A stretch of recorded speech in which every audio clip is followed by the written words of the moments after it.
آپ کے بغل میں جو دوسرے صحابی ان کا نام ہے حضرت حذیفہ یمان بھی کہا جاتا ہے، حضرت حذیفہ بن یمان بھی کہا جاتا ہے۔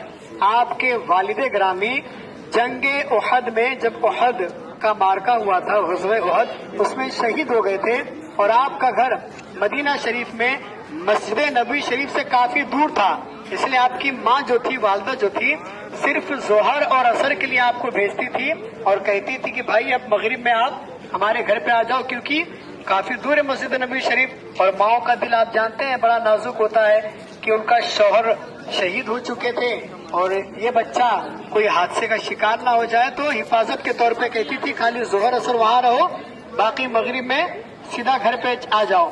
اب کئی دن اسی طرح گزر گئے۔ ظہر کی نماز میں جہری قرأت تو ہوتی نہیں ہے، نماز جب پڑھتے ہیں آہستہ پڑھتے ہیں، لیکن فجر میں، مغرب میں اور عشاء میں جہری طور پر نماز پڑھی جاتی ہے۔ نماز ہم پڑھتے ہیں 5 وقت میں، تو ظہر میں اور عصر میں سری نماز کہلاتے ہیں کہ قرأت آہستہ ہوتی ہے۔ فجر میں، مغرب میں، عشاء میں جہر کے ساتھ نماز پڑھی جاتی، بلند آواز سے قرأت امام صاحب کرتے ہیں، نماز پڑھی جاتی ہے۔ تب آپ کو ایک خواہش تھی کہ میں بھی پیارے آقا صلی اللہ علیہ وسلم کی قرأت سماعت کروں، مغرب عشاء پڑھوں تاکہ مجھے بھی اور سکون ملے۔ تو ایک مرتبہ اپنی والدہ سے کہنے لگے کہ امی حضور، آج آپ اگر مجھے مغرب اور عشاء کی بھی اجازت دے دیں گی کہ میں اپنے آقا کی بارگاہ میں ان کے اقتداء میں مغرب عشاء پڑھوں، تو میں آج آپ کے لیے حضور سے دعا کراؤں گا۔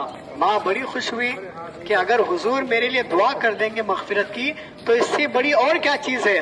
آپ نے کہا ٹھیک ہے بیٹا، تم کہہ تو رہے ہو کہ میں آپ کے لیے مغفرت کی دعا کراؤں گی، لیکن یاد رکھنا بنا دعا لیے ہوئے واپس نہیں آنا۔ آپ جا تو رہے ہو، اپنے بھی لیے اور میرے لیے بھی لیے مغفرت کی دعا کرا لینا۔ لہٰذا آپ اپنے گھر سے روانہ ہوئے، ظہر عصر پڑھی، مغرب میں جب آپ پہنچے کہ اب مغرب بعد میں حضور سے دعا کراؤں گا، تو آپ جو حضرات حج کر چکے ہیں وہ دیکھے ہیں کہ جہاں آقا کریم کا مزار شریف وہیں پہ حجرہ تھا، اور ممبر شریف سے حجرہ بمشکل یہاں سے لے کے اتنا ہی فاصلہ، قریب کا فاصلہ ہے۔ تو آقا کریم صلی اللہ علیہ وسلم مغرب پڑھے اور فوراً حجرہ شریف میں تشریف لے گئے۔ اب ان کا دل دھک دھک کرنے لگا کہ اب ایک ہی عشاء کا وقت بچا ہے۔ خیر، اور لوگ صحابہ کرام کے اندر ادب اتنا کہ اگر حضور حجرے کے اندر چلے جائیں تو کوئی آواز نہیں دے سکتا۔ حکم یہ تھا کہ کھڑے رہو، جب حضور خود باہر نکلیں تب اپنا سوال پیش کرو۔ لہٰذا حضرت حذیفہ کہتے ہیں کہ اب میں انتظار میں تھا کہ کب حضور تشریف لائیں، عشاء کی نماز پڑھوں اور حضور سے دعا کی گزارش کرا لوں۔ لہٰذا عشاء کی نماز ہوئی۔ عشاء کی نماز کے بعد آقا کریم احمد مجتبی محمد مصطفیٰ صلی اللہ علیہ وسلم جب واپس اپنے حجرے شریف کی طرف بڑھنے لگے تو حضرت حذیفہ بن یمان تھوڑا تیز قدم چلنے لگے کہ ایسا نہ ہو کہ حضور اندر چلے جائے اور ملاقات نہ ہو پائے۔ تو آقا کریم صلی اللہ علیہ وسلم جب آپ کے قدموں کی آہٹ سنی تو فرمایا کون؟ حذیفہ، یعنی خود فرما رہے ہیں کہ کون؟ پھر فرمایا حذیفہ۔ پھر آقا کریم نے ارشاد فرمایا کہ اللہ تعالیٰ تیری بھی مغفرت فرمائے، تیری ماں کی مغفرت فرمائے، ماں حاجتوں کا، تیری حاجت کیا ہے؟ سبحان اللہ، سبحان اللہ۔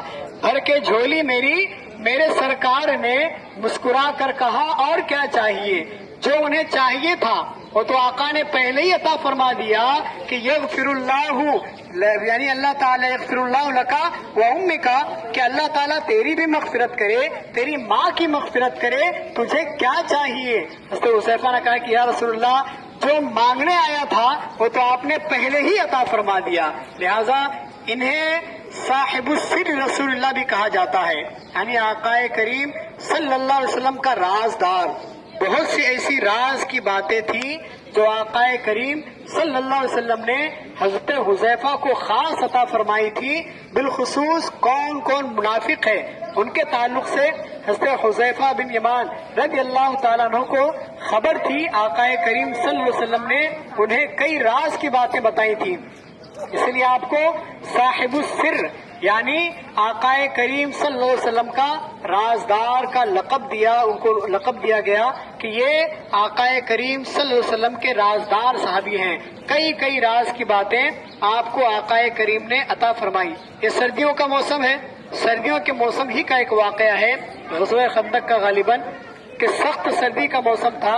حضرت حذیفہ رضی اللہ تعالی عنہ ایک چادر اوڑھے تھے مگر سردی سے کانپ رہے تھے. اب اسی سخت سردی میں آقا کریم صلی اللہ علیہ وسلم نے کہا کہ اے حذیفہ جاؤ خندق پار کر کے دیکھو کہ جو لشکر کفار ہے ان کے اندر کیا معاملہ چل رہا ہے. صرف دیکھنا اور چلے ان کی باتیں سننا اور چلے آنا, کچھ رد عمل نہ کرنا. جب یہ وہاں پہنچے تو دیکھے کہ ابو سفیان, جب وہ آقا کریم فرمایا جانا اور کچھ رد عمل کا اظہار مت کرنا, بس سن کے دیکھ کے چلے آنا.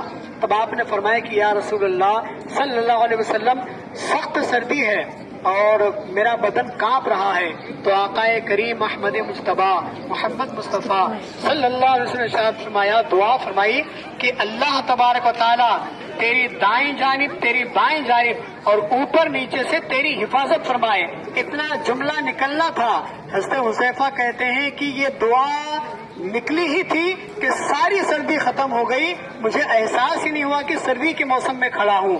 اور آپ فوراً غزوہ خندق کی جہاں خندق کھودی گئی اس کے اس پار جب تشریف لے گئے تو آپ نے دیکھا کہ ابو سفیان وہاں پہ کھڑا ہوا ہے. تو آپ نے سوچا کہ تیر نکالوں اور اس کا کام تمام کر دوں, مگر پھر خیال آیا کہ حضور نے کیا فرمایا تھا کہ کچھ کرنا نہیں ہے, صرف دیکھنا ہے, سننا ہے اور واپس چلے آنا ہے.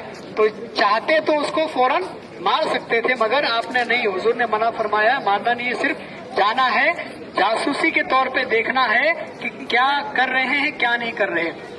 لہذا سردیوں کا موسم تو تھا, یہ لوگ اپنا اپنا چہرہ چھپا کے وہاں پہ تھے, یہ بھی چہرہ چھپا کے وہاں پہ ان کے لشکر میں شامل ہو گئے کہ کیا باتیں ہو رہی ہیں. ابو سفیان نے سب کو بلایا, کھڑا کیا اور کہا کہ پہلے سب ایک دوسرے کا ہاتھ پکڑ لو. اب وہاں جب سارے لوگوں نے ایک دوسرے کا ہاتھ پکڑا تو ایک دوسرے کا نام پوچھ رہے, تم کون ہو, تم کون ہو. حضرت حذیفہ نے کیا کیا, اپنے آزو بازو والے سے پہلے